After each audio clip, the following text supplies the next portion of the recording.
Hello everyone and welcome to our channel. तो आज हम लोग देखने वाले क्लास 10th का हम लोग हिंदी देखने वाले हैं। हिंदी क्लास 10th का हम लोग हिंदी देखने वाले हैं, जिसका हम लोग आज लघुत्तरीय प्रश्न देखने वाले हैं। तो चलिए वीडियो को शुरू करने से पहले अगर चैनल बनाए तो चैनल को जरूर सब्सक्राइब कर दीजिएगा, वीडियो को ज़्यादा शेयर कीजिएगा। तो सबसे पहले देख लीजिए कि भीमराव अम्बेडकर, बाबा साहब भीमराव अम्बेडकर का जन्म 1891 ईस्वी में मध्य प्रदेश में एक दलित परिवार में हुआ था। ठीक है, आपको इम्पोर्टेंट है, याद रखना चाहिए आपको।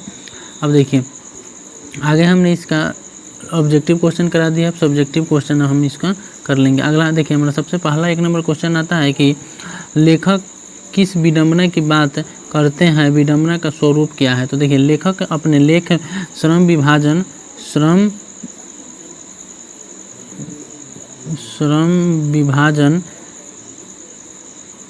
एक मिनट, हाँ चलिए, लेखक अपने लेख श्रम विभाजन और जाति प्रथा में आधुनिक युग में जातिवाद के पोषक होने की विडंबना की बात करते हैं। मतलब लेखक का कहना है कि आज के युग में भी, आधुनिक युग में जातिवाद को लोग बढ़ावा दे रहा है, उसको लोग मतलब पोषक है इसके।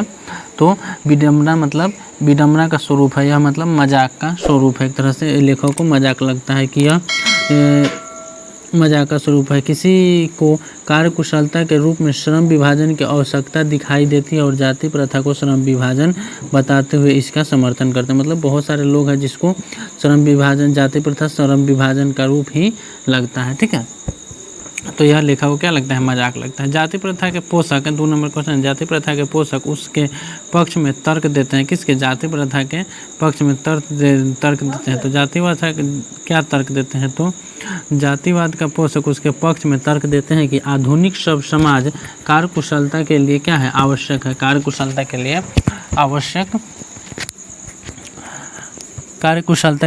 आवश्यक है। मतलब जातिवाद के पोषक जो है वह तर्क देते हैं कि जातिवाद के पक्ष में तर्क देते हैं कि आधुनिक समाज कार्यकुशलता के लिए आवश्यक है।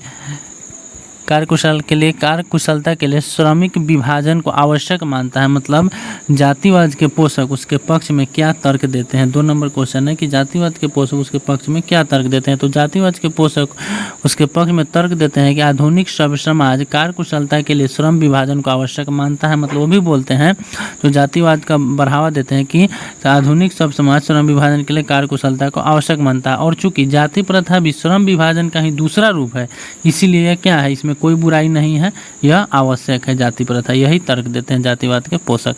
आपको इसका PDF टेलीग्राम पे मिल जाएगा, आप वहाँ से जाकर ज्वाइन कर लीजिएगा और जहाँ ज़्यादा बंदों को, मतलब स्टूडेंट को आप वहाँ पे जोड़िएगा, जहाँ ज़्यादा स्टूडेंट को जोड़िएगा। जातिवाद के पक्ष में दिए गए तर्क पर लेखक की प्रमुख आपत्तियाँ क्या है। जातिवाद के तर्क पर दिए गए जातिवाद के तर्क के विरुद्ध लेखक की आपत्ति कि श्रम विभाजन की आवश्यकता श्रमिकों को विभिन्न वर्गों स्वाभाविक विभाजन नहीं करती। मतलब श्रम विभाजन की आवश्यकता श्रमिकों को विभिन्न वर्गों में विभाजन नहीं करता, जबकि जाति प्रथा और स्वाभाविक विभाजन है। जाति प्रथा विभिन्न वर्गों के एक दूसरे की अपेक्षा ऊंच नीच की भेदभाव करता है। मतलब श्रम विभाजन है ना, एक दूसरे पे ऊंच नीच का भेदभाव नहीं करता है, लेकिन जाति प्रथा करता है। ठीक है, जाति प्रथा विभिन्न वर्गों के एक दूसरे की अपेक्षा ऊंच नीच की भेदभाव करता है, जो श्रम विभाजन नहीं करता। जाति प्रथा मनुष्य की रुचि तथा क्षमता पर आधारित नहीं और यह जन्म के पूर्व पेशा निर्धारित कर दिया जाता है। मान लीजिए किसी का पूर्वज कोई काम कर रहा है तो उसका मतलब निर्धारित कर दिया जाता है कि हाँ वही काम करेगा। अगला मानता है कि जाति प्रथा भारत के बेरोजगारी का एक प्रमुख और प्रत्यक्ष कारण क्या है।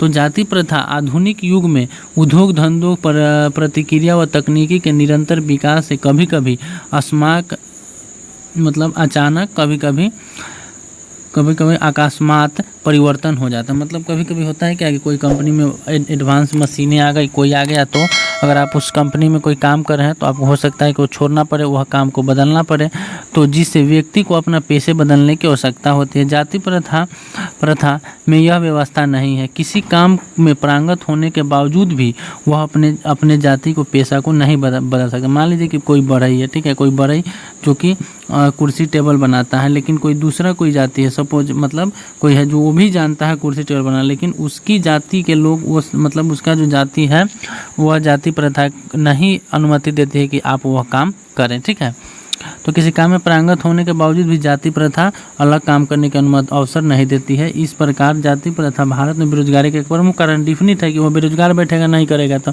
प्रमुख और प्रत्यक्ष कारण बने हुए हैं। भले ही पैसे की मतलब कमी के कारण उसे भूखा ही मरना पड़े, मतलब लोग सोचता है क्या कि हमको लोग क्या कहेगा, हम इस जाति से यह काम कर रहे हैं। ठीक है, अगला आता है जाति भारत समाज में श्रम विभाजन का स्वाभाविक रूप नहीं कही जा सकती।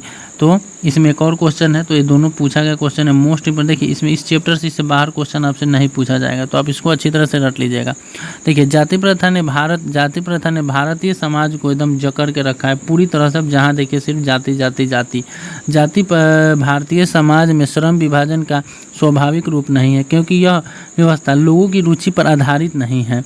ठीक है, एक व्यक्ति की निचली सब संतान है, मतलब कोई व्यक्ति है उसका मतलब जो भी पोता पर पोता जो भी है, ठीक है, वह पेशे से बंध जाती है, मतलब वह एक ही पेशा से बंध जाता है, चाहे हुए संतान है उसको मतलब काम करना चाहे ना। आप इसको पढ़ लीजिए। देखिए एग्जाम में जरूरी नहीं कि हम जो बता रहे हैं वही आपको लिखना, अपना से लिखना, अपने से। तो यहाँ लिखा है उससे छोड़िए, आप अपना से समझ के हम जो बता रहे हैं उसको अच्छे से समझिए और फिर अपने भाषा में लिखिए। यह व्यवस्था श्रम जातियों के बीच ऊंच नीच का भाव भी पैदा करता है। विपरीत परिस्थितियों में व्यक्ति अपना व्यवसाय बदल कर दूसरा व्यवसाय नहीं कर पाता है, अतः जाति प्रथा श्रम विभाजन का स्वाभाविक रूप नहीं है। अगला है लेखक आज के उद्योग में गरीब को उत्पीड़न बड़ी समस्या किससे मानते हैं। तो लेखक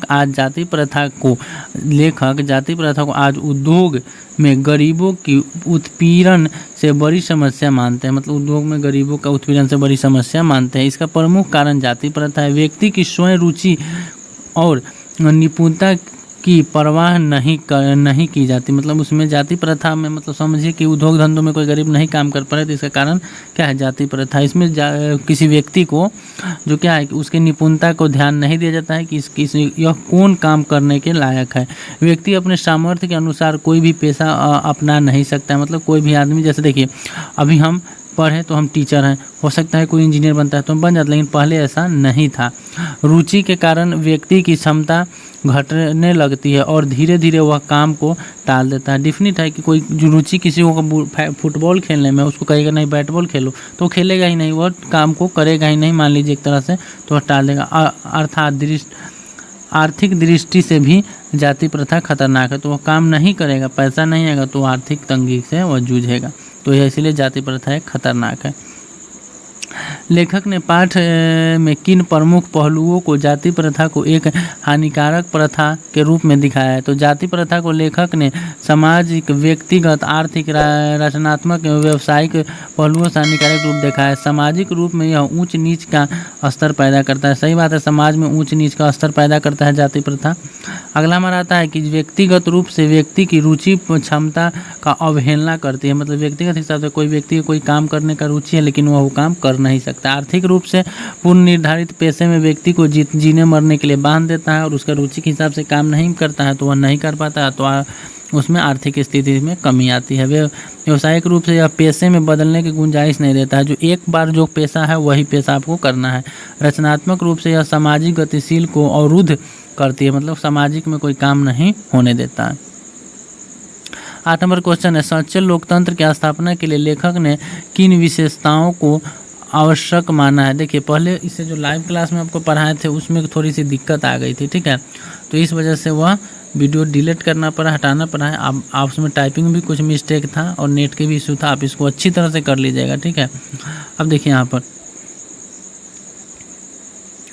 तो यहाँ पर देखिए, तो सच्चे लोकतंत्र की स्थापना के लिए लेखक ने किन विशेषताओं को आवश्यक माना है। सच्चे लोकतंत्र के लिए स्थापनाओं के लिए लेखक ने किन विशेषताओं को आवश्यक माना है। सच्चे लोकतंत्र की स्थापना के लिए समाज में इतनी गतिशीलता होनी चाहिए, इतनी गतिशीलता आवश्यक है कि ताकि आवश्यक परिवर्तन समाज के एक छोर से दूसरे तक पहुंच सके। मतलब समाज में इतनी गतिशीलता होनी चाहिए कि मतलब जो कोई भी परिवर्तन हो तो वह सब में हो, सबको होनी चाहिए।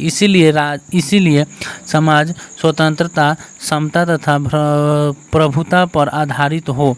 ठीक है, प्रभुता पर आधारित हो, बहुविधि हिस्से में सबका भाग हो तथा उसकी रक्षा के प्रति सब सहज रहें।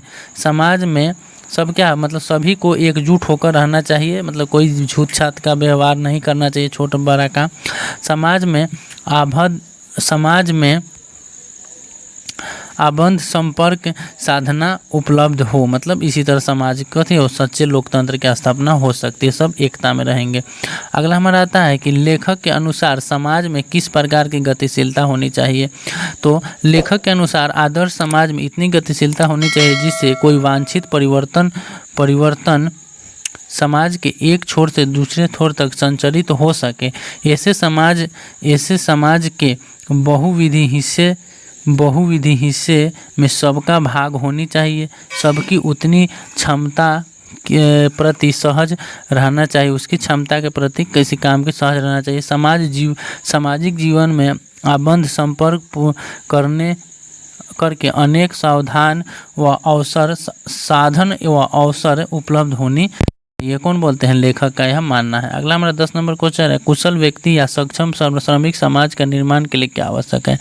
तो कुशल व्यक्ति या सक्षम श्रमिक समाज के निर्माण के लिए आवश्यक है कि हम व्यक्ति की क्षमता और इसकी सीमा तक विकसित करें जिससे वह अपने पेशे कार्य का चुनाव स्वयं कर सके। मतलब चाहिए लेखक के अनुसार चाहिए कि हर व्यक्ति को यह स्वतंत्रता होना चाहिए कि वो अपने हिसाब से कोई काम करे ताकि वह अच्छे से ईमानदारी से काम करेगा।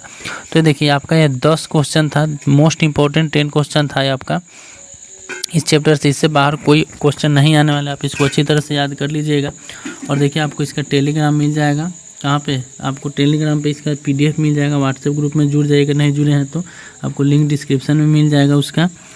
तो चलिए मिलते हैं कल अगले चैप्टर अगले वीडियो में, तब तक के लिए जय हिंद।